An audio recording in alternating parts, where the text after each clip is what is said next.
to episode 37 of the 411, folks. My name is Scott, and I'm here with Jake. Hello. We are back, and we are ready to talk games. Jake, this is our final show of the year. Cool. It's been a long journey since beginning in late February. Covered a lot of stories. I think our second episode was when we covered the Pokemon Sun and Moon announcement. That's how long it's been. Is it fun to look back? It is. It's quite not ironic. It's Nostalgic? Yes, because Euphoric? the start of this episode will actually be doing a sort of a mini review on Pokemon Sun and Moon. So that's how it all began for us, and it's how we'll end the year. So I'm not liking where you've placed your water. I might just say, Jake, that's the only place where I can place it right now. We're not in the 411 folks studio at the moment. So, and that's your fault. No, wait, that's my fault. Yeah. All right, so Jake, let's begin our show as we always do with what we've been playing. Oh, okay. Well, it's been Christmas. Christmas was fun. Merry Christmas. Merry Christmas. Contrary to past years, I only received one video games this year. Previous years, it's at least been a good minimum of 2 or more. But no, I just went with one game this year, and a good one at that. Pokemon Sun. We both received Pokemon Sun this year, and this is the first time we've got the same Pokemon game. We usually been getting, you got Y, I got X, you got Omega Ruby, I got Alpha Sapphire. So the first time we both got Diamond. Yeah, we did both get Diamond, but it was sort of under different circumstances. I got it way later than you did, I think. Oh no, I got it first, didn't I? No. No, yeah, you got it way later. But anyway, as of just today, I've sunk just over 10 hours into it. Oh Jesus.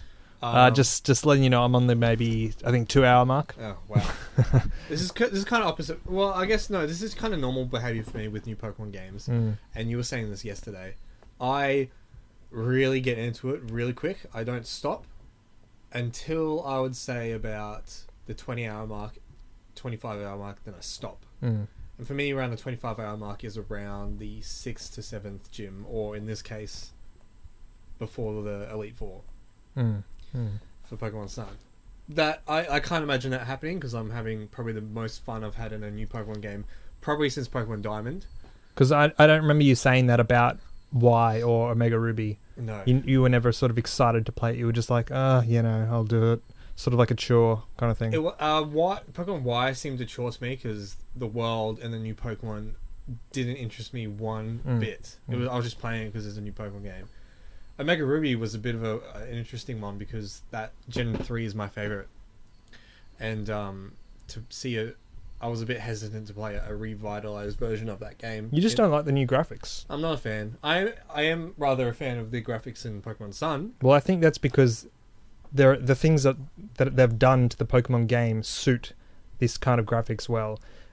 Pokemon X and Y and Omega Ruby and Alpha Sapphire, the style of game that they were going for was still the original Pokemon games put into these new graphics, but didn't really match it. Now that they've gone this full 3D with, the full 3D motion when the person is walking and everything, it really suits this kind of graphics. So. Speaking of the original Pokemon, this feels like more of a very first Pokemon iteration. You know what I mean? Yeah. Like, I feel like which is what we sort of thought about X and Y. It was like the new beginning, but right.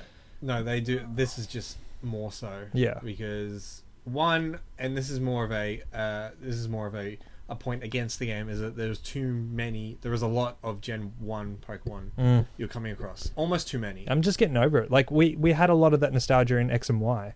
Like, they gave us so many of these Gen 1 Pokemon, and it was really new to us because we'd never really had that in a lot of the games. You'd have to go right back to Gen 1 games to actually find those Pokemon, and we were really excited to get those Pokemon in X and Y, but to do it again, it's kind of like, we don't really care, Yeah, I'm really annoyed because I only have 2 Pokemon in my party who are brand new Pokemon, and the other 4 being Gen 1ers. I don't like that. So who's in your party? So far I have Rowlet, or the evolved form, whose name I can't think of, because it's only just evolved. I have a Growlithe, I have a Ghastly, a Grimer. Gen 1. Yeah. Growlithe is cool though. I've never had a Growlithe. Yeah. Sorry, I thought it was I've never had one. I've always wanted an Arcanine, Mm. and I've never been able to find one. So it's good that you can get that early on. Yeah, I'm pretty excited for that. So I struggle to think of what the new Pokemon's name are. Anyway, I have two other new ones. Mimikyu? Who's that? Isn't it that really scary version of Pikachu? Oh, no, I've never come across that. Oh, okay. Am I supposed to? I don't know. It comes on the second episode of the anime, so... No, I haven't crossed anything like that yet. Mimikyu is actually Team Rocket's new Pokemon. So... Oh. Instead of who? Meowth? No. They've got Meowth, but every single time they start a new series, Team Rocket get all new Pokemon. Oh. Is Wobbuffet still there? I think so. I'm not too sure. I can't really. I've seen the first 6 episodes, but I stopped kind of watching it for a while. But yeah, the first episode that they showed Mimikyu, I think that's the English version name because I've been watching it in Japanese, of course. So, but it was like the Mimikyu is actually a really cool Pokemon. It's so scary to watch because the story behind Mimikyu is that it wears a costume of Pikachu because it hates Pikachu so much because of all the attention that it gets. And if it takes its costume off, people are sort of paralyzed or something, or petrified for life or something because what's underneath is so scary. So it was really cool. But then Team Rocket caught Mimikyu, and now it's in every single episode. That it's kind of getting a bit old. So I wish they kind of didn't do that. Right, okay. To keep its sort of mystery, going. Sure. Just keep it for those iconic, scary Pokemon episodes. Oh, yes. The ones with Sabrina. By the way, Pokemon don't blast off anymore. What do they do? They've got a new thing where, that big pink teddy Pokemon? The new one? It's in Sun and Moon? Yeah. Well, anyway, every single time Team Rocket would have been blast off, or just about to be blast off, this big teddy thing comes, grabs them, and runs off with them. Oh. So it's a bit weird, bit different, but hey, that's what Sun and Moon's all about. So far, differences, changes. Yeah, I don't like that. I'm not fond of that change. And also the animation is just completely ridiculous. It's so over the top. All the facial expressions that they do, those over the top anime things, like if something happens, they all fall to the ground, or their faces just go really ridiculous, that kind of thing. I don't know, it's pretty good. When I was watching it, I actually do like the change just because we've got so much of the old Pokemon, and if people are thinking, I just want them to go back to the, that old style Pokemon, well, we've got 20 seasons of that. This is the new stuff now. If you want to watch that old stuff, you've got years worth of that stuff. So yeah, the animation kind of reminds me of, there's this Nickelodeon show I used to watch when I was a kid, called Kappa-Mikey, and it was pretty short-lived, and it was excellent. It was pretty much the story was a North American actor coming to Japan to work on an anime show, and then so it was like a real good take of North American animation style and then blending it with anime style, the over-the-top anime, and it was really funny because they played to that in jokes. And yeah, when they do the over-the-top stuff in Pokemon, it reminds me of that Kappa-Mikey. Fun fact, the voice of Goku is in Kappa-Mikey. That's pretty fun. Yes. What year was that? Yeah, I want to say maybe 2005, 6, maybe a little earlier than that. Great show. I do miss it. Anyway, back to Pokemon. I don't know. I'm really enjoying it. I played a good, it was one of those things, I haven't had a game probably since one of the games we were about to talk about later in the show, that has grabbed my attention like this in a very long time. I had a good solid 5-hour gaming session last night. And I thought of all these things that I wanted to talk about today, but I thought everything about the game has already been said. The pros and cons.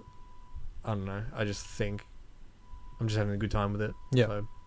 Well, the first time I picked it up, I played about half an hour of it, put it down, then picked it up again, played another half hour, put it down, and then this morning I played it for a good maybe hour, and I'm getting more into it as the more I play it. But I think what's throwing me off at the start right now is it's very heavy on tutorials. That whole beginning is just really holding your hand. It's slow, yeah. Kind of thing, and it's just kind of like, I've played Pokemon before. I just want to get past this bit, That's why part of me think is that they're bringing a lot of newcomers in here. Yeah, I mean, But usually in a Pokemon game, they sort of the first 15 minutes is sort of holding your hand a bit. Then they let you off in this world. But so far, they're really, you know, you have to go with people around the world so far to explore these things, and then they. Well, there are new changes that we've never seen before with all the trials and stuff. Yeah. So I appreciate the help when it comes to that, because before the game wasn't released, I had no idea. I knew there was the lack of gyms, but I didn't know what the trials were all about. So I'm glad it's been fully explained to me now, as the game should. And same with the Z crystals and all that. There's a lot of new stuff in there. And then we've got the Mega Stones and now Z Crystals. There's so much stuff in this game. Yeah, it gets a bit convoluted. But if you haven't been following since, you know, if you haven't played X and Y, or, you know, the new ones, if you're coming in from the older generations, then you're going to be lost for a bit until you get your head around some things. Right. I do appreciate the, I'm sure it will open up much more as come later in the game. I do appreciate the wide variety of Pokemon that is available from the very beginning. I've essentially filled up my first PC box full of, because I catch everything I see. I'm the opposite. Ugh. I've caught 2 Pokemon still. It's so weird. No, so I do, whereas I recently played through Pokemon Diamond once again, or Pearl I should say.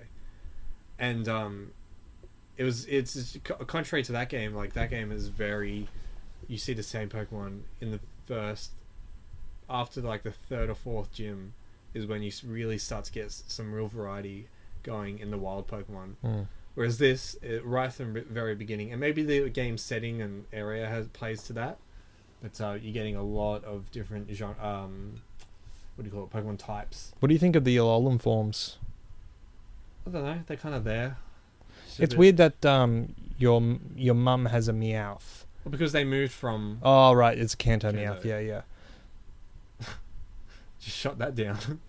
Well, I don't know, like I saw, like my grandma is like different colour, and it's got this like yellow headband thing going on. Yeah. And then I just caught a Diglett that has like a little puff of hair on top of it. I don't know, they're kind of pointless maybe. Yeah, I don't know. I've been waiting a long time for the update where you can trade your Pokemon Yellow Pokemon into the game, and I think that comes next month in January. Oh yeah. So I'm going to be doing that. I think I'd rather have the original forms than the Alolan forms. So when you trade them, they're going to stay the same? Yeah. Okay. Yeah. I mean, just like your mum's Meowth came from Kanto, so these ones came from Kanto. The only one I do want to get, though, that's different is Raichu. Yeah, it looks cool. The little floating thing. Raichu is my favourite Pokemon of all time. You just said you caught a Pichu, so... That's true.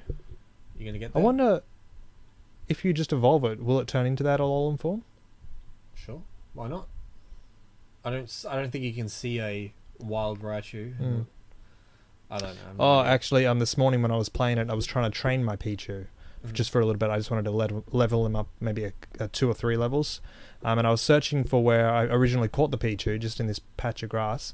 And obviously, when I find a Pichu, I don't want to battle that because that's going to take a very long time because the only attack moves that it knows is Thunder Shock or whatever.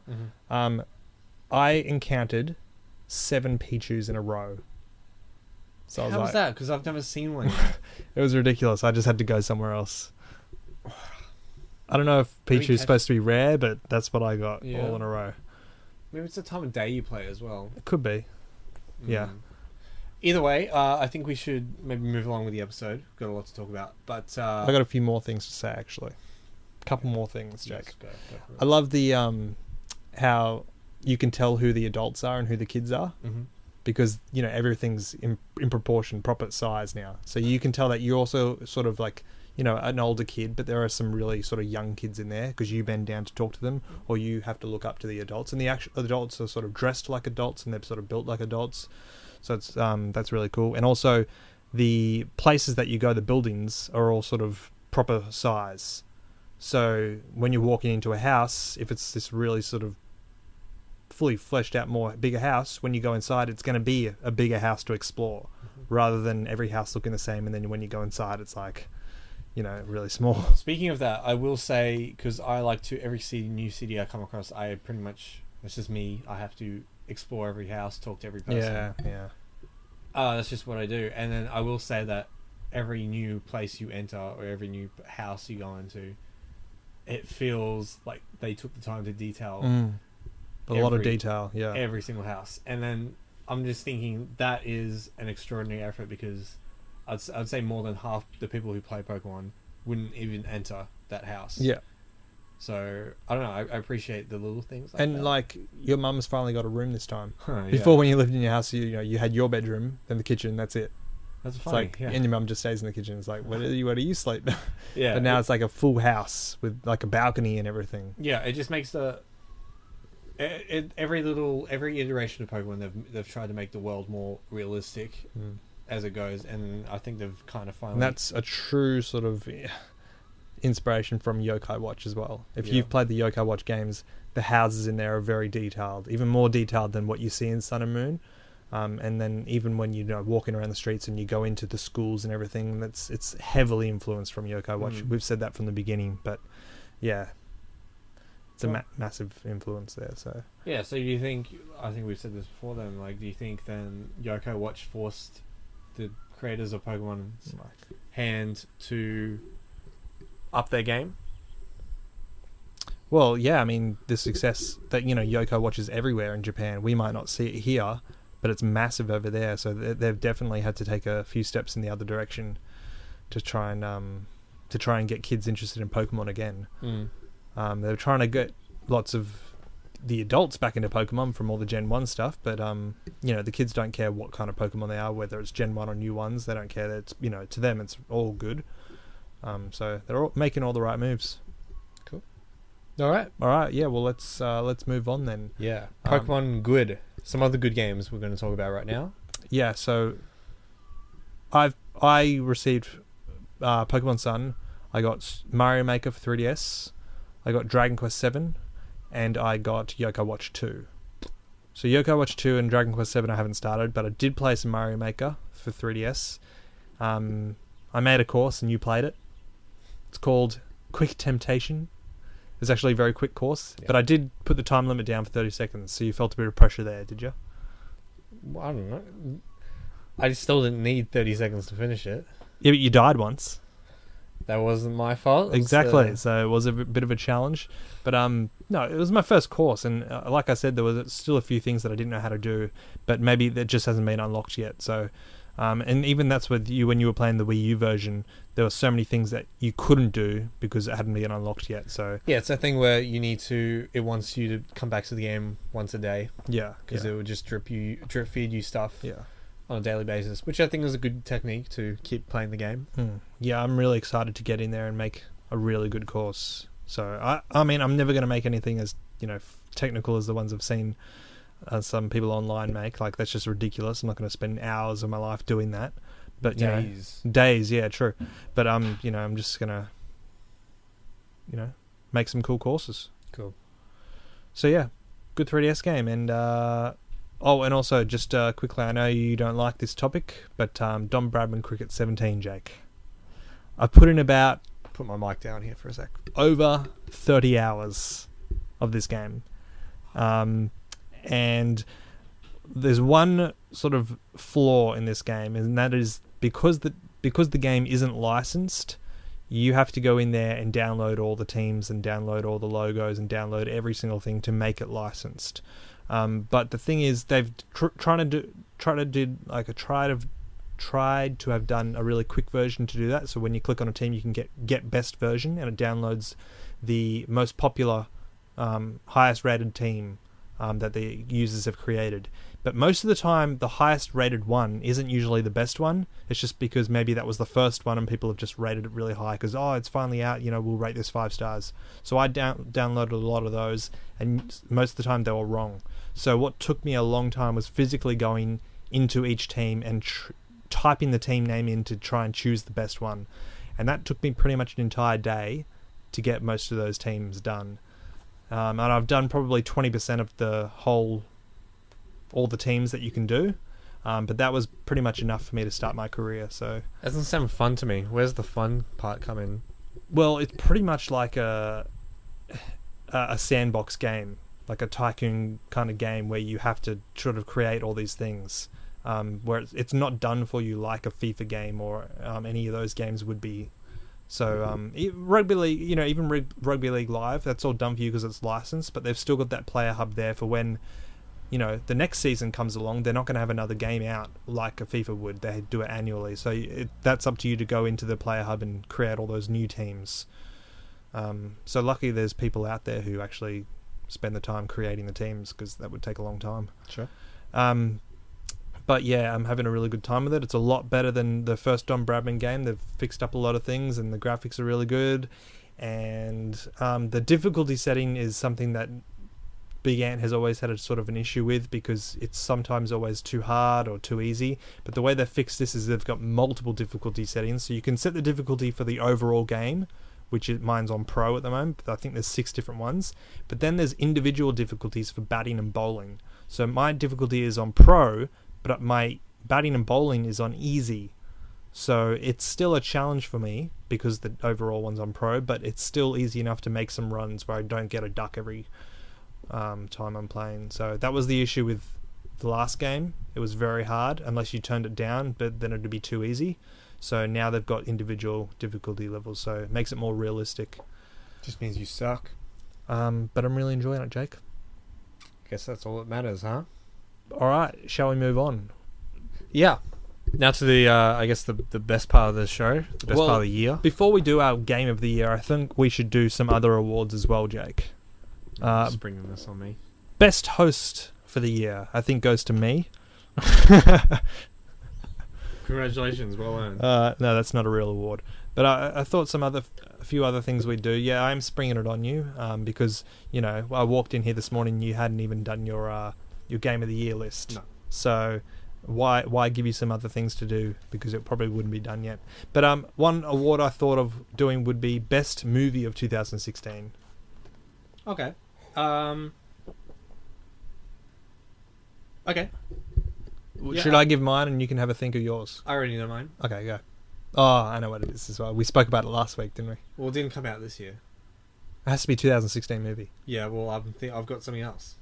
No, it has to be a movie that came out in 2016. Yes, I have one. Okay. Then go. Go. Oh, okay, mine is, surprisingly, you're going to be very surprised at this. Mine's actually Rogue One. Oh, so you haven't seen many movies this year then, huh? No, I actually haven't. Yeah. I actually scrolled through a whole bunch of movies that came into this 2016, and I haven't seen hardly anything. Two movies that would have probably been up there that I really want to see is Jungle Book and Legend of Tarzan. Ugh, gross. Anyway, but Rogue One, I was actually really surprised with that movie, and I really enjoyed it. And the more you think about it, in the next few days, the better it gets, I think. So yeah, I really enjoyed that movie too. I'm about to see it for the second time in a couple of days, and I'm actually really looking forward to the second watch because that movie was so jam packed. The movie is very character. It's got a large roster of characters that you need to really familiarize yourself in quickly. Yeah. In the first, I'd say half of the movie, they're throwing all these new characters at you very quickly, with no backstory. Very little introduction and how they're introduced into the movie. So you have to know them pretty quickly to when it gets to the last half of the movie, which is arguably the better half. And now knowing what the characters do in the movie and how they end up in the movie, I want to see. It's interesting now to go back and see more of their motivations at the beginning and that kind of stuff. And it's such a good lead into episode 4. Yeah. That you'd probably want to watch that and then start it from episode 4. But I'm really waiting until they finish this whole Star Wars phase, finish making all these movies. I don't know how many more they're going to make. I mean, I know there's an episode 8 or 9, but I don't know how many spin-offs they're going to be making. I know there's a Han Solo thing or whatever, but I can't wait till they're all done so then I can just sit down and watch the entire series all the way through from episode 1. I mean, I think there was like a 5-movie deal made with Disney. So Han Solo is the 5th one. Right. But who knows? Like, it's... I really don't want it to turn into this Marvel shit. Man, there's 3 Marvel movies a year. That sucks. And now DC are getting into it, and it's just... It's overkill. I'm so sick of it. There's just no ending with the hype of these Marvel movies. Yeah. I hate it so much. Runner-up for me would be Finding Dory. Oh, yeah, but still haven't seen that. It's a good movie. Good movie. Yeah. I need to watch Obviously that. not as great as Finding Nemo, but still a really good Pixar film. Do you have that? Yeah. Yeah. Yeah, I want to borrow that for you. Okay, cool. Well, I guess I'll start with my runner-up too. I would say, well, I'm about to watch Suicide Squad tonight, so I don't know. Everyone bags on that, but I've always wanted to watch it. I don't know if that can be a number one. No, but I just want to mention it anyway. I know, and this kind of ties into one of the games I'm going to talk about. So you're as going to well. watch that tonight. I was going to borrow that. Well, I'm going to watch it. So Want to watch it together? no. Anyway, I'll say runner-up again would be Rogue One because again I haven't seen many movies this year. Number one though is going to be Deadpool. Oh yeah. And See, I could borrow that tonight and watch it. We don't have that. Yeah, Nick has it. Oh, does he? I'm pretty sure. Well, I rented it, so I don't know how that. Yeah, but I can just rent it on YouTube. So I've been doing that a lot lately, renting movies on YouTube. YouTube? Yeah. They've got pretty much every movie, and you can just rent them. How much? I rent movies on my Xbox. It varies. And new movies are like $6. Yeah. But older movies can be like $4. And do you watch them on your computer or your TV? On my Xbox, on my TV. YouTube? So it means you have YouTube Red. No. Strange. Anyway, Deadpool. I know I just had that big rant on Marvel, and I hate Marvel movies, but this doesn't feel like a Marvel movie. Hypocrite. Your movie of the year is a Marvel movie. Yeah. But I don't know. I wasn't expecting. I knew I knew I was gonna like it. Everything I saw of it. Deadpool is probably one of the most interesting comic book characters, and I've played the Deadpool video game, and I love that. And he's just, and who plays it? Ryan Reynolds does a really good job in doing the movie. I don't know. I see it as more of a comedy movie than an action movie because I legit laughed. I had to stop the movie in several points because I was laughing too much. Really? So that's good. No, it was a really good movie, and I was just surprised how much I liked it. So, Well, I might watch it tonight then. do it. Speaking of funny movies, I watched This Is the End last night. Oh yeah, that's a good movie. That's funny, hey? Yeah. That's the second time I saw it. The first time, I didn't really enjoy it because I was watching it with someone who wasn't enjoying it, and that's never fun. So it's never fun to watch a movie when they're going, "This is stupid." Yeah, and you don't want to say, oh yeah, but I'm liking it. No, of course I said that, but it's like, go away. But I watched it last night by myself, and it was so funny. It was awesome. I just love I love the idea of how they're playing themselves, and they just make fun of themselves as well. So they're playing themselves, but not really. Like obviously, Danny McBride wouldn't turn into a cannibal if something like that happened, and Channing Tatum wouldn't, be that sex slave or whatever that he would. But it's just funny how they do that. Just make fun of themselves, kind of thing. So I remember watching that movie. It was in that phase where you went through. I know you still do this, but you went through and downloaded a whole heap of downloaded movies, and then I took that one, and I must have watched it on this computer, or maybe I plugged it into my DVD player or something through the USB, but I think the audio for the first half of the movie cut out, or something like that. Well, I watched the same one that I downloaded last night, Oh. and it worked fine for me. So Okay. Anyway. yeah. Yeah. Another award that I would like to introduce, Jake, is the most enjoyable gaming experience you've had this year from a game that wasn't made in 2016. So obviously we play a lot more games than just the games that came out this year, but a game that you enjoyed the most this year that wasn't released this year. You go first. Well, back towards maybe this happened in 2 or 3 months ago. I played my first Telltale game, which was the Game of Thrones series, and that would have to be hands down the most enjoyable experience I've had in a while, in a couple of years, really, because I was just addicted to it, not addict to it. And yeah, I just played episode after episode. I couldn't wait until the next episode. Like sometimes I played just 2 in a row, sitting there for like almost 4 hours just playing through it. It was just awesome. Like I loved the story that they created, and I loved the feeling of you actually being able to, change the story, and you being able to talk to these famous characters like Cersei and Tyrion and all that. And I was actually nervous to to choose what I was going to say to Cersei because you know how evil she is and Such a bitch. you know it's just the way they made you feel and everything. Yeah, it was just an awesome game, and I think I will play it again as well because the outcome that I had in my game was very bad. Like pretty much everyone died, and yeah, it wasn't good. So I do want to play it again one day and make some better choices. Does Cersei have short hair now in the? She does. She oh does. yeah, I saw some promo photos of it, and I thought, don't like that. It wasn't her choice. Oh, Let's just say that. right. Yes. I'm getting ahead of myself then. Yeah. So cool. Telltale. Yeah. Yeah, you've spoken about that a lot this year. That's funny because this year you kind of discovered those. This year you discovered those games where those like story-based, decision-based games where you played Life is Strange, Telltale. Well, I always had something for them because I really loved the Mass Effect series and Dragon Age series, but I never really sort of. But they weren't as story, you know, this decision-based games as these other ones, and I've been really sort of getting into them now. So, yeah, Cool. I love story-based games, and like just really small indie games like Firewatch that I played. You know, that actually really focus on telling a short story. You know, it kind of makes you think, why would you play, you know, a 30-hour campaign of Skyrim when the story is a bit, you know, it's just average anyway, when you could play these really short experiences and get a really good story out of it. So Interesting. Yeah.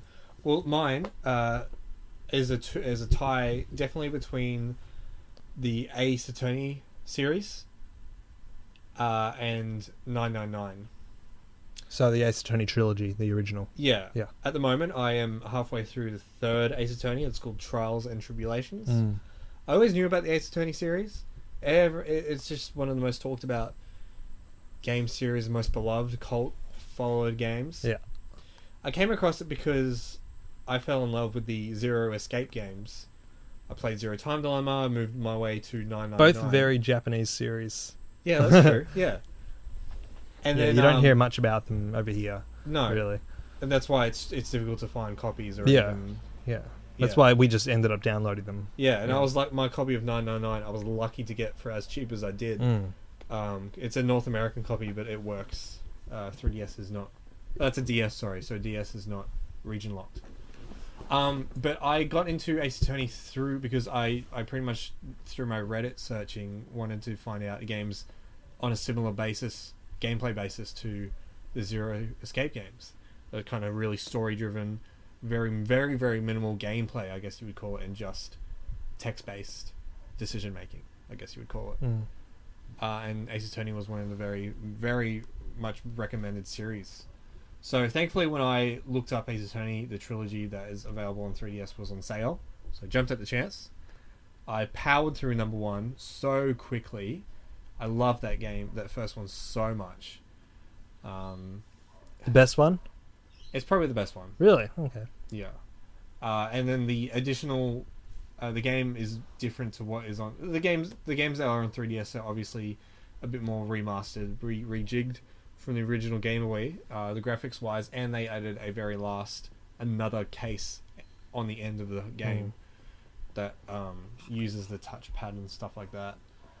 So I don't know. I got so much enjoyment. The games are extremely difficult, especially as they get towards the end, because the cases can last upwards of 6. I'd say between 6 and 8 hours. You're on that one case, so they're long things. But I don't know. The characters, every character you meet is so memorable. They're so unique. Even like just witnesses. The one witness you remember.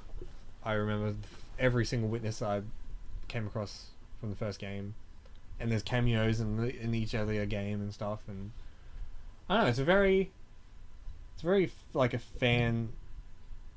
Like they pay homage to each game, kind of thing. Yeah. So because you've been playing it and talking about it so much this year, that's why during this Christmas holiday sales, I've downloaded all the Ace Attorney games now. So yeah, I'm really looking forward to playing them when I get to them. Yeah. So I'll probably get to them, I don't know, maybe in the next few months. Just be warned. because you have played through some Zero Escape games, just it's even more. It's thinking more outside of the box. Yeah. Than you should be, especially in the way that when it comes to the investigation parts of the game, where you're outside of the court, picking up clues and talking to people, the way you move through the world, and the way you have to do every little bit before you can move on to the next part, it's a little clunky in that way. But it's just the game's just making sure you have every piece of information that you need necessary to getting the final result of the court case. But the way they do it is just not the most obvious and friendly way of doing it. That's why so that can get a bit frustrating then. Frustrated in that you probably just look up a walkthrough straight away, because while it may not be simple to you, you look at it and you're like, yeah, that was dumb, I should have just done that. Yeah. Or maybe I'm smarter than you. Maybe. I mean, I've had to use walkthroughs very minimally, but I've had to use them. Anyway, I just quickly want to touch as well on a game that I played this year and fell in love with. Was also 999, which came out years ago, but since I played Zero Time Dilemma, I of course had to play the whole series, and 999 is so very good, and I'm excited to see what they remake or remaster or whatever it is going to be coming out next year. It's going to have voice acting, the graphics going to be upwards a little bit, so I might want to get into that again. Sounds good. Yeah. All right. Well, we might just pause it for a second, Jake. Have a break. Yeah, have a break, and then we'll come back and reveal our game of the year for 2016.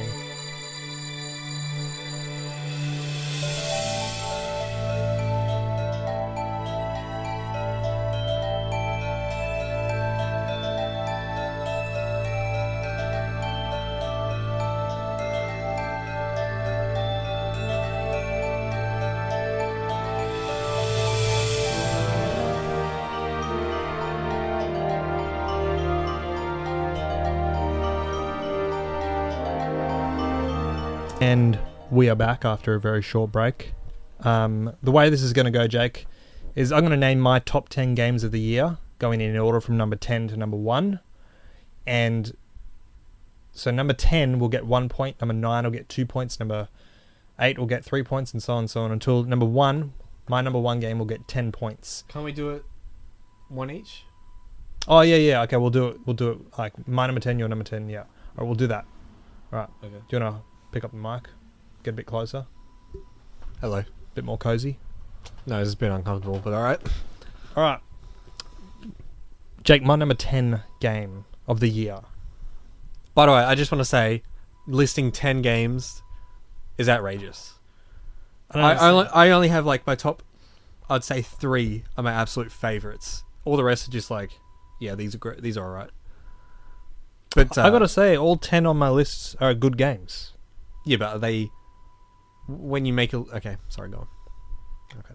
Honestly, like these are good games. Like I'd want to... You know, some of them, most of them I haven't finished. Like I'm going to get back to them. There are a couple that I haven't played, but watched a lot of. Have you played all of yours? No. So, okay. Number 10 on my list, Jake, is Fire Emblem Fates Birthright. So, this game is the one we got quite a while ago. We got this pretty much straight away when it came out. I got it launch day, yeah. Yeah. And you never played Awakening. I did. I was a huge fan of Awakening. Oh, I'd say I played the first 5 hours or so. Yeah. So, back when Awakening came out, that probably would have been my number one game.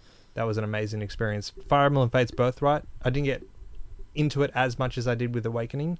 I just felt there were way too many characters that were being introduced, and I'm trying to build relationships with all these characters, but for some reason they weren't as memorable as the other ones. So whenever I'm speaking to someone, I kind of forgot who they were, and the character designs this time are way too Japanese. Like last time, at least, they were a bit more westernized, so I could tell who they were. This time, it's a bit too confusing, and that's my major flaw with the game. There's too many characters, and they're too Japanese. Oh my god! But otherwise, it's still a really good story, and still, above all, the gameplay is awesome, and I love that style of gameplay and combat and everything. So yeah, awesome game. Cool. Back to me. Well, number 10 game for me. This is a curveball. Axiom Verge. Scott, have you heard about this game? Only by name. Mm-hmm. I was lucky enough. Thankfully, it came out in PS4 and PC. I don't think it came out this year on those consoles, but it came out on Wii U this year. And thankfully, I own a Wii U, and I was lucky. I've always wanted to play this because it's titled as it's kind of hyped up to be a spiritual successor to like Metroid, Super Metroid, old NES, Super NES style. And it is. It really, really is. And it's freaking awesome. And you played this on PC? No, Wii U. Oh, Wii U, right, yeah. And I love it. Wii U's version. The developer, it's made by one guy. All the music, the entire game development is made by one guy. It's awesome how they do that, hey? Yeah. I know Roller Coaster Tycoon 2 was the same thing, made by one guy. Was it? Yeah, everything. Far out. And yeah, you can just see so much love in the game. The music's incredibly good as well. I don't know. He says the Wii U version is definitive one because your whole inventory and your map is on your second screen, which is a blessing. That's freaking awesome. You don't have to pause to see where you are, because in similar veins to Super Metroid, you have to backtrack a lot, and you have to you need that map accessible at all times. So to have it there is really great. And just the abilities you pick up, and there's like things, a gun that you can use to get through to new areas. It's called a like you glitch out the world, so you intentionally kind of like break the world so you can glitch through it and get through other parts. So it's really cool like old school sci-fi. Think of like Alien style of sci-fi, that kind of stuff. So it's really cool. A game, because it's tough. It is so hard. So that's why it's only at number 10 because I've played so little of it, but I've loved what I've played so far. So it could have been higher if you played more. Is that what you're saying? I just I just got out the wrong. I think it came out pretty much around E3. Yeah. So I was just kind of like overwhelmed with the amount of games coming out at that time. Anyway. Okay, my number 9, Zero Time Dilemma. Should be higher. Should be much higher. Well, it could have been if I played more of it. I've only sort of played the intro to it. And I know sort of what it's going to be like because I have played a lot more of Virtue's Last Reward. So it is that same kind of game. But yeah, it is an awesome game, and it's very sort of, the story-based game is really awesome. And, like we were saying before, this year I'm really getting into the story-based games. It's because it's sort of like reading. Like if I want a really good story, I'll just read a book. Yep. I'm not going to play a game for a story. But lately I've been playing lots of games where it has been because of it's a really good story. So Zero Time Dilemma is just a really awesome thing. And it could so easily be made into a movie or a book, and it would be really interesting because of its story. So that's really cool. I want to counter that argument where you said it could be made in this movie, but we'll get to that later. All right. So, sorry, that's number 9. Number 9, for me, we won't talk much more about it, but Fire Emblem Fates. So it is on your list. Yeah. I didn't expect it to be. No. So, you remember how hyped I was for this game? I was so pumped for this, because Australia got it last, essentially. Japan had it for a year. North America probably 8 months before us. Yeah. Even Europe got it before us. Australia, the very last to get it. So that just Europe, when it's released in Europe, that's usually us. As well. I don't know why it took. Anyway, that's what made me want it more, because other people had it for so very long before I did. Yeah. It was just the thing where, again, this is a very weird year for me playing games. It came out at a really strange, really bad time. It was a time where I couldn't devote so much more time to it. And Fire Emblem is a game where you need to spend hours, hundreds of hours into it, developing relationships, knowing the characters, mastering that gameplay, that combat style. I love what I've played so far. That's why it's so far at the bottom of the list. And it's one of those games I know I will return to it, and I know I will play every part of the game. So far I have Birthright. I know I'll play Conquest. Really, I'm not getting Conquest or Revelations. Revelations, that's what the one. I'm just sticking with Birthright. And that's it. Yeah, it's enough for me. Yeah, I know it's a game I'll fall in love with it. At the moment, I like it, just not in love with it. That's all I'll say. All right. Number 8 is Firewatch. Now, we've just spoken a couple of episodes. We've given a whole review on Firewatch, and we sort of said something about it this just before as well, so we won't really go too much into it. But like I said, awesome story. It was only 4 hours, and I played it in one sitting, just one night. Didn't put it down, because that's a testament to how good the story is and how engaged I was. But it is high up on the list just because of the ending. I was let down. It was kind of a bit... What's the word? Just underwhelming. underwhelmed, yeah. Underwhelming. So, It built up to nothing. yeah. But I did like, pretty much everything about the game except for the underwhelming ending. So, Sure. yeah. Number 8 for me, Pokken Tournament. I spoke very highly of this game when it came out because it was finally a fighter game that was so very easily accessible. A fighting game that I could play and eventually master.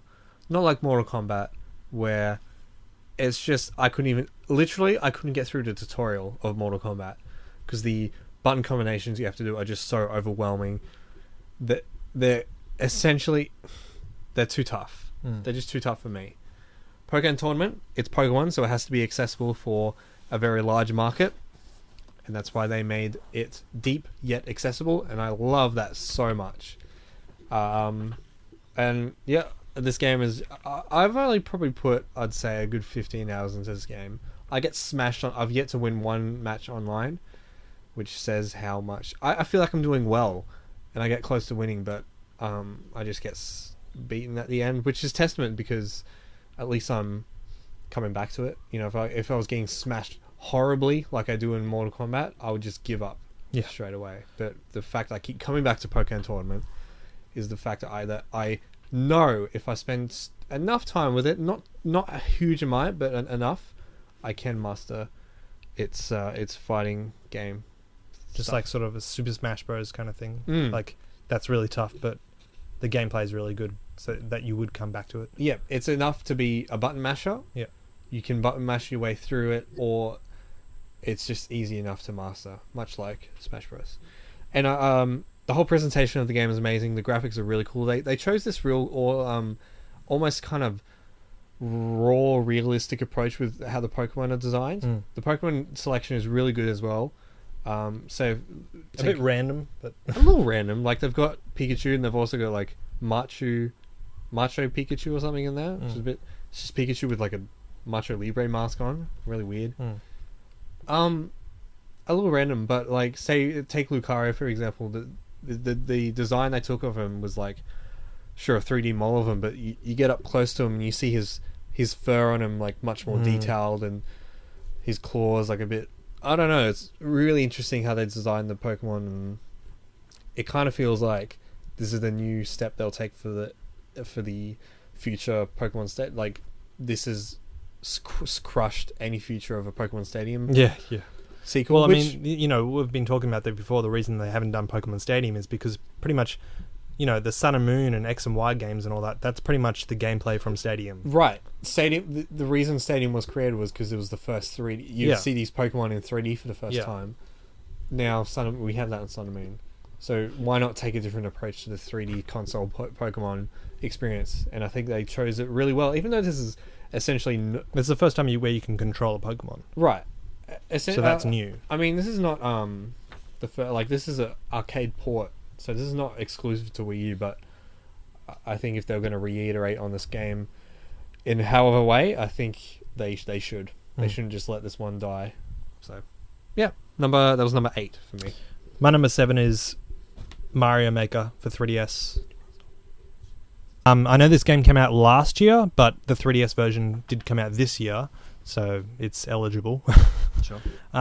Like I said, I haven't really put much time into it. I've made one course, but I have watched you and played yours on the Wii U, so they're kind of almost very similar.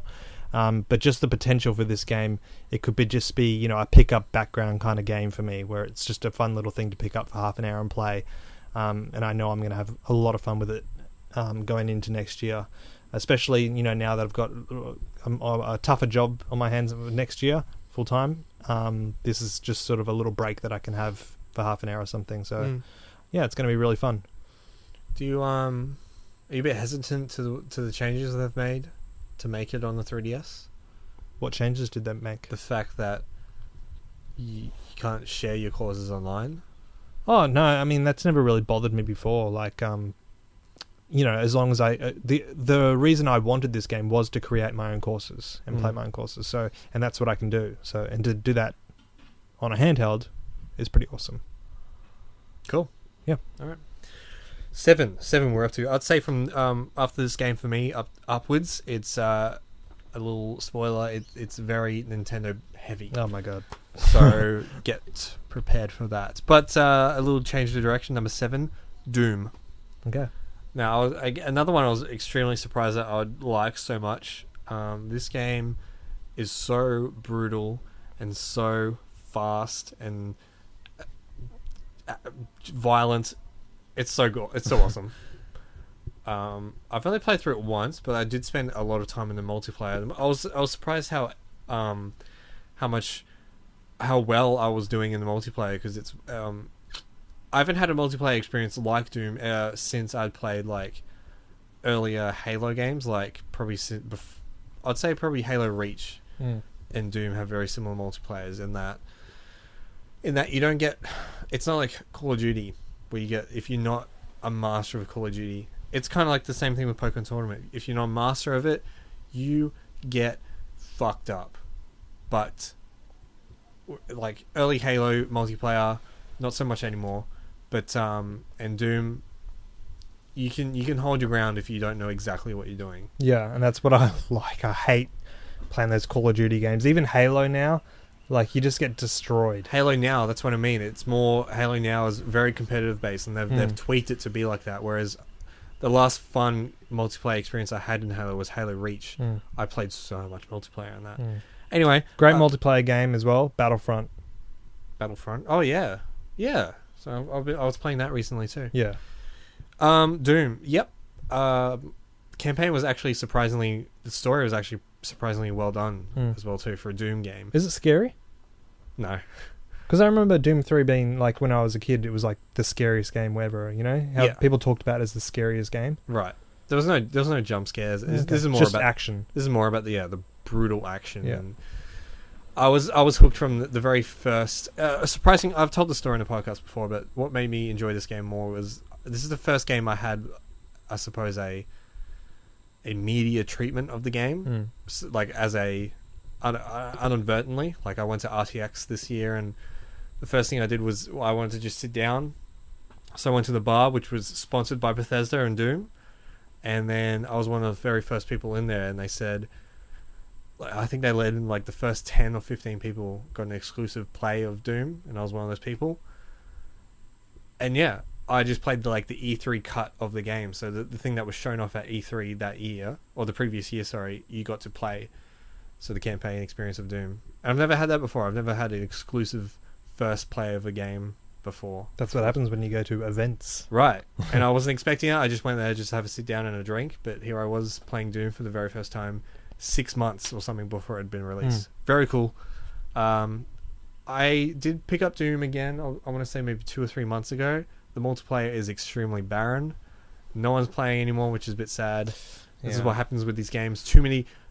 So many multiplayer games are being released now that if it's not doing something new and innovative, people move away. There's only so many players in the world. I know. They can't play everything. It's very sad. Things like Battlefront take it over. Things like Destiny take first pick at these multiplayer things. So it's a bit sad, but I had my fun with it, and I do want to go back to the campaign once again and play the very hard difficulty. And so that's what's bad about these multiplayer games when they don't have a campaign, like Battlefront. That multiplayer campaign's not going to be around forever, so the game 2 or 3 years from now is just going to be nothing. Exactly. So yeah, I'll have to shut down the servers eventually. I mean, there's going to be a new Battlefront, next year or the year after or something. So that game, no one's going to be playing it anymore. No one. Well, I mean, I remember playing when Halo 5 came out, I want to say. I didn't enjoy its multiplayer one bit. I grew to like it a little bit. Wait, Halo 5? Or Halo 4? You got 5. I got 5, but I'm just trying to think back. I think Halo 4, when that came out, I didn't like its multiplayer when I first played it, so I just wanted the old school Halo. Yeah. So I turned my 360 on and put Halo 3 in, and there was a big player base in there. Hopefully I'm thinking the same way I was thinking, because no one liked Halo 4. Yeah. They just wanted to go back and play classic Halo. This was before Master Chief was out. The Master Chief Collection. Well, I suppose it's those people who dedicate their lives to playing that game, and they don't want to give it up just because there's a new game out, because they'll have to start it again. You know. What was that classic story of I want to say there was the original WoW servers, or the people who play like vanilla WoW and haven't upgraded. A couple of years ago, they shut off the servers for that, and there were the people staying up to the very last second of that before they shut the servers down, because like the thousands of people in there that didn't want to leave because they just didn't want to move on from it, you know? Yeah. Anyway, that was number 7 for me. My number 6 is a game that I've never played before, but I've watched a ton of gameplay of. This is Planet Coaster. Yeah. And I've been so impressed with what I've seen. Like, this is not... Like, we were watching gameplay of Roller Coaster Tycoon 2 the other day. That is... This game, you can do absolutely everything with this game. The customization of this game is, like, unlimited. People are creating whatever they want. Like, whenever you place something in, you can change anything to it. Like, you change how big it is, or where you want it to face, or the angle, the color, and then add effects to it, or anything you want to this game is possible. I didn't get this game when I was a kid, because it would just probably consume my life, just like, you know, Sims 2 did back in that time. I'm kind of glad that I got Roller Coaster Tycoon 2 when I was a kid, because, you know, that's a very simple game. So Planet Coaster is just like, I'd rather watch people play this game than play it myself, because I know that I could never do what they're doing with this game. So you'd never buy it? No, I couldn't buy it anyway. I don't have a PC, so I have a Mac. I expect, because it's got such a cult following already, I kind of expect it to have... I would assume a console release eventually. Yeah, maybe. But if I had no job, and I was paid to play this game, then, or not even, like, if I didn't have to worry about a job. So say if I was a kid, this would be awesome. If I had no responsibilities, because I could spend hours and hours and hours onto this. But I could never do it, you know, with this game. Ridiculous. What was that, number 6 for you? That was 6. Number 6 was Planet Coaster. Mine... Oh, no, this is not Nintendo either. From here above is Nintendo. Inside. Now, this is a game I also played. It's not an indie game. It's very story-based. I also played it in 2 very short, succinct sessions, because it's a very short game. It is probably the most depressing game I've ever played, because there's no dialogue. I think this is like a 2 or 3 hour game, isn't it? I'd say 3 to 4. Yeah. There's no dialogue. There's no... the audio is pretty much non-existent, except for like environmental sounds. There's no colour. The colour's grey, black and white. So it's depressing, but... I'm not selling this game, am I? But it's just... I really can't say any more about it, because the experiences you take from this game when you play it is just something I'll never ever forget. It's like what you were saying with Firewatch. It's such a short, cut down version of a story that couldn't be told in any other medium other than a video game, because the puzzles... It's a puzzle-based game, like platform puzzles, and even though the puzzles don't take away from the experience, they more add to it, because the puzzles actually are revealing more and more of the story, and the environmental storytelling they're doing is just so impressive that it's actually I feel like this game would be... It's probably one of the most well designed games you'll ever come across, just because a story of this magnitude is told with not one word spoken. I don't know. So it's actually incredible. And I don't know, I don't want to say any more about it, because I feel like I'm taking away from if anyone else wants to play it. So just play this game. Yeah, and it's really sort of... It's not... It's, I suppose, an easy sell because it is so short. Like, anyone could just, you know, sit down and play it in one session if they've got a spare 3 hours. So, yeah. Yeah. What are we up to? 5? Yes. My number 5 is Stardew Valley. Okay. And this is a game that I haven't played as well. This is the last game that I haven't played on my list. But again, I've watched tons of gameplay of this, and I've always been a huge fan of the Harvest Moon type games, but never really have seen or played a really good one, like my Story of Seasons episode, where I bought that and that was a piece of trash. So this is sort of one of those games done right. And I think back in the day, Harvest Moon was really popular when they really had a good thing going, but I missed that whole bit. And I think they've sort of lost their way now. But Stardew... I just think Harvest Moon were the first to do it, so, and now everyone else is copying, or at least doing something better now. Yeah. Well, so Stardew Valley is sort of like a throwback to that old time wherein that day where they were making really good types of those games. So, yeah, and I've watched a lot of gameplay. This is also another game that was made by one person. It took him 4 years to make it. And, yeah, everything about it is just awesome. Like, the hours you can spend on this game is... It's redonkulous, Jake.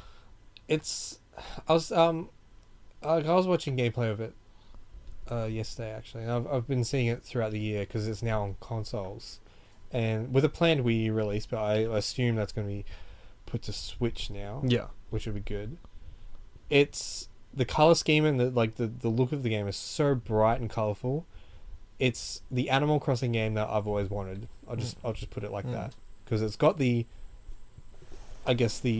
town planning and the town maintenance element to Animal Crossing, and it's also got the relationship building, more so where you can actually marry people and have kids as well. Yeah. So it's more adult, a more adult version of Animal Crossing, right? Whereas Animal Crossing, I don't want to say it has a shelf life, because it actually really doesn't. But I don't know, Stardew Valley, it feels like you can build on forever and ever. I don't know. Yeah, it's music is awesome as well. It does look. It looks. Look, maybe this is a game where if it does eventually come announced to Switch, where I think I'll buy it on there, because it's one of those games where you can waste hours and hours and hours, and then I feel like maybe at the end of it you think, what was I doing? Like, why did I sink so much time into it? So maybe it's one of those games where I need to be on the move to play it, like do something else while I'm playing it. Yeah. My next one? Yep, okay. Yours. 5 are we up to? Yep. Yeah, so as I said, this is Nintendo based on upwards of here. This is a shocker, Star Fox Zero. This game is so good. So good. And it's just unfortunate how the game has been hyped up and wrapped throughout the year. It's just the game just deserves better. Yeah, every single time I've heard someone speak about it, they say that Nintendo really shot themselves in the foot with this one. Like, they've really, it's so underwhelming. It's just they've ruined the Star Fox series. Well, that's just so wrong. And we've done a review about it this year as well. And how we've said how people are always asking to go back to those 64 days and make those really good games. Well, this is going back right to those days, and it's sort of mimicking those games, and people don't like it. Yeah. So, Star Fox Zero is essentially Lilac Wars or Star Fox 64 2. Yeah. And yet, this is what people have been asking for, yet they delivered, yet people still... Anyway, I think where... The fun of this game is actually learning and mastering the controls of the game. And while people might not enjoy where people's biggest gripes might come from the control scheme, is where actually I got the most fun from it, because I've never felt so connected to a Star Fox game or the Star Fox world more so than I have in this. I actually felt like I was flying and shooting the Star... What are those ships called? The pilot wings, whatever the freaking hell they're called? R-wings? Is that what they're called? Or X-wings? No? X-wings is Star Wars. Yeah. I think they're called R-wings. Yeah. No, it's just so enjoyable. The graphics are fantastic. And while it does have its issues, I'm not going to say the game doesn't have issues. I've never had a more enjoyable Star Fox experience. Probably the biggest, I got goosebumps and I smiled like an idiot when this moment came up. When you're fighting Team Star Wolf, when you like side by side fly past an enemy, say if you fly past Star Wolf, they're like, it fully slows down and like the camera zooms in to like where they like look at each other when they fly past. Man, that is so cool. I don't know. This game deserves so much more attention than it does. And I want to see the add-on to the game, Star Fox Guard, I think it was called. Yeah. That was actually a really surprising little addition that it can be bought without the game. So if you don't like Star Fox, just get this little Star Fox Guard $10 experience as well. I think that's a real surprise too. All right, my number 4 is Bravely Second and Leia. Even though I haven't finished this, it's a game that I will be going back to. This game is better than the original Bravely Default. The story's better, the character's better, and the every single like thing wrong with Bravely Default, like the sort of tiny little gameplay elements or whatever, have been fixed or improved in Bravely Second. So it's really definitely a much better version of Bravely Default. And I don't know what the ending is like in Bravely Second, but I know with Bravely Default, about 30 hours of it was just repeating those boss battles over and over and over again, which was really annoying. That's what I've heard in a lot of the reviews, but the reviews for Bravely Second don't seem to say that they've repeated that, so it seems that it's going to be a bigger improvement on that. So that's why Bravely Second is so high on my list. The reason I haven't gotten into it so much as the Bravely Default one is just because I'm so fresh from Bravely Default of 80 hours of that game, so it's sort of hard to play more of that same kind of game again. So, but I will be getting back to it maybe next year. So, yeah. I played about 20 hours of this game. It didn't even make my list, but I do want to like give it a special shout out because it's hard for it to make your list as well, just because you haven't played the first one, so you don't really know what's going on. I mean, it did give a story wrap up, and I know all the characters and stuff. And while I don't have a previous attachment to the series, I just it was a little tough understanding the combat mechanics and stuff that you've talked about in the combat. I have no idea of. So there is stuff that you need to teach me in the game, and I want to say the most impressive thing about this game is that it's a game on the 3DS. It looks great, but every cutscene and every little chat that you have with the team is voiced. I think that's just one of the most impressive things. Yeah. It's so much dialogue. So much dialogue, and it's all voice acted. So I think that's a real achievement. What you said, it was number 4, did you say? Yeah, that was number 4. Okay, well, my number 4 is Pokemon Sun. I'm not going to say any more about this because we just talked about it for about half an hour at the top of the show. Do you want to just say Pokemon Sun and Moon? Pokemon Sun and Moon, sure. Yeah, this game, I knew was going to make my list because I know I wasn't a fan of how the game was how the game was hyped up before the release and how the amount of information was drip fed throughout the year. But it's paid off so well, and the changes they've made to the series to refresh it, to even rejuvenate it for newcomers and series veterans like myself, like us, who have played every game, or even like people who have played maybe the first 2 or 3, dropped off, and now want to come back. It's just the perfect Pokemon game for every person, and every person needs to play this Pokemon game. That's all I'll say. Yep. That's very true. Yeah. Number 3 for me is Rhythm Paradise Megamix. Oh man, I forgot about this game. Yeah. You forgot? Yeah. It's a good game. Would it have been in your top 10? Yeah, I should have made that number 10. Sorry, whatever. Go on. Okay. Well, with Rhythm Heaven Megamix, you got to think about this more clearly, Jake. This could have been a game of the year for us if you had it in your list. Well, I didn't play it much, I'll say that. Okay. Yeah, well, I played the shit out of it, and I was addicted to it for quite a while, and yeah, it's just an awesome game to play, and the rhythms get stuck in your head, and you really it's an addictive game as well, and like I said before, when we actually did a small review on it, it's so easy to pick up and play because it's just quick loading as well. As soon as you click it on, you're pretty much straight in, and you're playing a rhythm game, and then quick and easy to turn off. So it could be like a really good mobile game. Like that's what people are so into mobile games, because they're so quick to turn on and play. With this, it's just as quick. So it's a really, really good, quick, fun, addictive game. You don't spend too long on it. It's just sort of you play a few songs, and then you're off. It's tough. I mean, it is tough, but there are a lot of easy ones as well that are really fun to do. So, but the more you play it, the better you get, and the tough ones become easier. So, and I've had songs stuck in my head. Like I'll play it that night before I go to sleep, and I'll wake up with a song. But they're not really annoying. They're actually they're fun to get stuck in your head. It's awesome, and I love music games like that. Yeah. I should put that at number 10. Anyway, How many points do you want to give it, Jake? Do you want to replace one of yours? no, I think this is official. Okay. Number 3, this is a game I've talked about a lot. Paper Mario Color Splash. I don't know.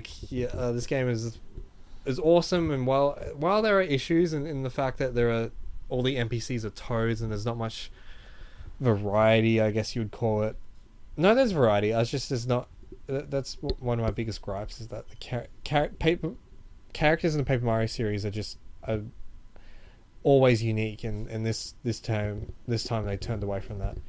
Anyway, what the game they ended up with was a real refreshing take on Paper Mario. It's never looked at like the world has never seemed more paper. Like you talk about Paper Mario, and this world looks like it's made from paper craft, from cardboard, from DIY products. It looks so great. The first time this game was shown off, I thought the Wii U has never looked this great, and it's probably true. For a lot of people, sure, it's not the Paper Mario they wanted. It's a continuation of the sticker star thing. Fuck those people. Because, like we were just talking about with Star Fox, everyone just wants old Nintendo games. Yeah. Nintendo delivers. People hate it. Yeah. Nintendo are all about innovation and doing something different, and here they are innovating and doing something different, and people reject it. Yeah. I think that's all I'll say about the game. It's a good looking game as well. It's so good. good. I was watching you play it, and it's just nice to look at. It's nice to look at. It's not. There are difficult parts to it. It's not too difficult. I'll say the only difficult part about it is that you have to talk to the right people and do the right things in each level. Yeah.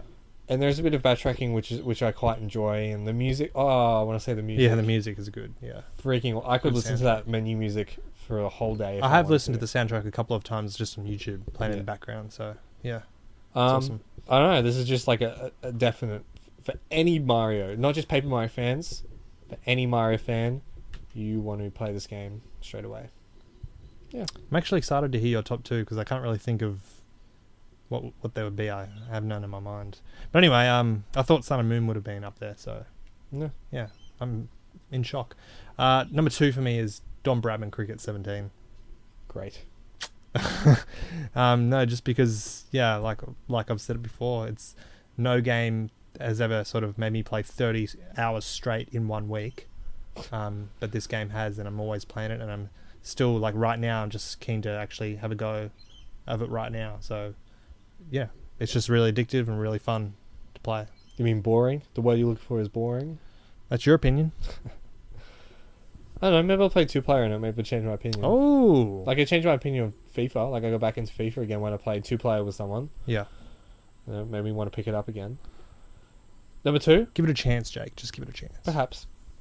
I used to play the cricket games back when they were made by EA. Yeah. The Shane Warne cricket game and the Oh, Ricky Ponting. Shane Warne cricket. I bought that game myself. Did you? Yeah. Well, there you go. You're a cricket fan. Yeah. Ricky Ponting cricket. That was a good game. 2003. Great game. That was fantastic. Anyway, current games. Number 2. This is cheating. I'm going to say this is a straight up cheat. I know what it is. But it's Twilight Princess. I know this game was released 9 years ago, however long. But the HD version of this game is perfect. Now, I've said this many times before. This is my favorite Zelda game, and I'm glad they do the HD remake of it, because I played it on the GameCube. But I just want to say the changes they made to this game to improve it, with the graphical enhancements, and the changes they made to make the game a little more fast-paced, the things they've taken out, the things they've put in, especially Amiibo support and all that, it's made the game a perfect entry to the Zelda franchise. And I can't talk about this game and not... I was actually thinking about it this morning, about how much I just want to put the game on and just have a walk around, listen to the music, walk through all the towns, walk through the map just once, and that would be my playthrough. And I also want to talk about no game other than Twilight Princess has made me play a game twice back to back straight after each other. I played this game once as a normal playthrough. And you're saying this could be an annual game for you? No, not this one, because it's one of my absolute favorites. Oh, you don't want to sort of ruin I don't it like want to. I'd say one of my annual playthroughs might be Ocarina of Time. Yeah. But yeah, I played this game through once just as a regular playthrough. to redo all those memories, remember how great the game was again, and then I played through it again with a strategy guide, picking up 100% of it. I don't 100% many games, but I made it my mission to 100% this game, and it's such a good feeling knowing that you've done every single bit that you can in that game. I don't know. Scott, you need to play this game. Well, maybe I'll give it a chance, just like you're giving Dawn Bradman a chance. Maybe. Okay, my number one. It's pretty obvious what it's going to be. It's what I haven't mentioned yet, Sun and Moon. What? That's your number one? That's my number one, yeah. But you've only put like 2 hours into it. It doesn't matter. I know what it's going to be, and I've played enough to know that it's just going to be a really awesome game. So it's definitely my number one game of the year. Shocking.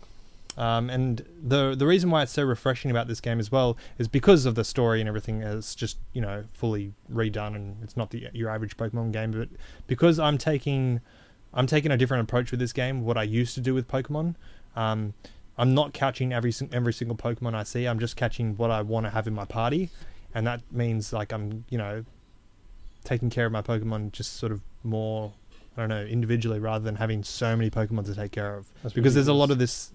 there's this mode in the game where you can sort of pet your Pokemon and feed them and everything, and do all that stuff with them. So if I have just my 6 in my party and maybe a couple more in the PC box that I can push in and out,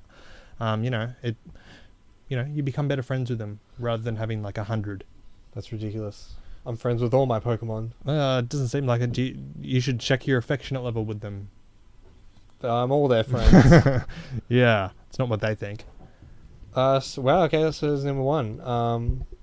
Cool. What's your number one? We're kind of, before I get that, we're kind of in the, like, I'd say a bit of a race, like we do kind of with all Pokemon games. But I you're on holidays and I'm not, so I know you're going to power through this more than me. Well, I don't know. I mean, you've gone, 10 hours. I've gone 2 hours, so. Yeah, but just wait. Like, Probably. I do want to. I'm excited where we get to the point where I want to have the Pokemon battle with you, hopefully soon, because that'd be interesting. Anyway, my number one, and this is probably obvious at this point because I've talked about this game so frequently. I've already mentioned it once in the show, and you have too. Zero Time Dilemma, number one, the best game of the year. Now I knew about this game before it was released because there was big hype around it, and because it was coming for the series end. It was the third entry into the Zero Escape series and the final one. And it was a $60 price point for us here in Australia. A big ask to buy a brand new game, a downloadable game for $60, but knowing what I was getting into, I couldn't resist. And I loved it from the very beginning. There was no... I remember I was at work one time and I texted you saying, hey, do you want to record? And maybe you can speak about Zero Time Dilemma. And I remember you texted back saying, I just can't stop thinking about it. That's it. It's one of those, when you get movies where you think about it the next day. Yeah. Like, yeah. And you think about little things in the movie. Yeah. This is a game where I couldn't stop thinking about it every single day because I was playing it every day, but the times where I wasn't playing it, I was thinking, because the story is just so deep, so intricate, so full of science and theories and time travel and all that kind of stuff in the story, that you kind of have a need to think about the story in your own time, just to pretty much digest it all, because so much happens so quickly. There's alternating timelines happening everywhere, some at the same time, some at different areas, yet it all coalesces into one. Some in different areas at the same time. It's just so difficult to digest, yet you need to. So I know you've only played a very small amount of this game, But it is one that I'm going to come back to. Yeah. It's definitely gripped me at the start, but, I got a lot of games going on at the moment, so. right. And everyone says this is the last entry into the game, the third one. Whereas it in chronological, it's placed in the middle between the two. And I know everyone says I've played the order entirely wrong. I played Zero Time Dilemma last, jumped to 999, the very first one, and now I'm doing Virtue's Last Reward, which is so wrong. This is what everyone says, and I wouldn't get the most enjoyment out of it, but maybe I'm not getting the most enjoyment out of it, but to put this game as my number one, a game series where I've never touched, I've never even heard about until this year, I think that's testament to how good this game is. And there are moments in this game that I will probably never ever forget. And I know I'll replay it eventually, but I'll never have the same feeling playing the game again the very first time I played it, you know? So when you're on your deathbed and you're saying, remember Zero Time Dilemma? What an experience. Yeah. I do want to say, while this game is story-based through and through, puzzles. And I knew this game series was about puzzles and really hard, difficult puzzles. But if you just sat down and thought about the steps, because you just essentially isolated in one room in a 3D space. If you just stop for a second, and while some solutions were a bit convoluted and a bit, you thought, well, who would think of that? If you just stop and think, the answers are there. The answers, that's what I love about these puzzles. The answers are right in front of you, except for the ones where it's maths based. I can't do that. Yeah. No way can I do that. So I have to look up guides for that. But the ones where it's just like, use this item and this, which leads to that, which leads to this, which you have to do that, etc. I can do that easily. Yep. If you just stop and think. And while people say that the puzzles aren't such integral parts of the game where it's just all about the story, I disagree, because I think the puzzles are what break up the story, and sometimes the puzzles even lead into story elements in the game. So, well, very good, Jake. Our combined scores, top 5 for the year. Number 5 is Bravely Second at 7 points. Number 4 is a tie between Rhythm Paradise Megamix and Paper Mario at 8 points each. Number 3 is a tie between Don Bradman Cricket 17 and Twilight Princess HD at 9 points each. Number 2 is Zero Time Dilemma with 12 points. And number 1, coming in at 17 points, Pokemon Sun and Moon. well deserved. I like that top 3. Yeah, it is good. Nice. I'm surprised that Twilight Princess is so high up there, but since it is just a remake. Yeah, I know I cheated, but just the experience. As long as it's not the number 1, it's fine. So our game of the year 2016 is Pokemon Sun and Moon. Deservedly, since it's probably the game we talked about the most. Yeah, we've been covering that a lot. And we've had a lot of episodes just dedicated to that. And it's finally here. It's finally here, yeah. So Scott, good year in gaming. Great year in gaming. And hopefully another good one next year. Well, you were saying that you want to pretty much dedicate next year to just old games. Yeah, and I think I won't be buying a lot of new games, if any at all, because I've got so many games now that I want to be playing through. So who knows, there might not even be a Game of the Year show next year. Or it might be heavily based on your votes. But the new games that will come out that I'm not getting, I will be watching a lot on YouTube. So. Well, I suppose we'll be doing a highly anticipated 2017 show, but that'll be our first show of 2017. Okay, I won't say anything then. But there are a handful of new games next year which I'm very excited for, even though my backlog is building up by the day. So yeah. Well, Jake, signing off season 1 of the 411, folks. Have a happy new year, although we will be together for the new year. No. Oh, we won't. I probably won't see you till next year then, will I? No, I guess not. What a sad moment. Yeah. Sad occasion. Yeah, it's alright. Signing off, Jake, for the last time of the year. Goodbye. Bye.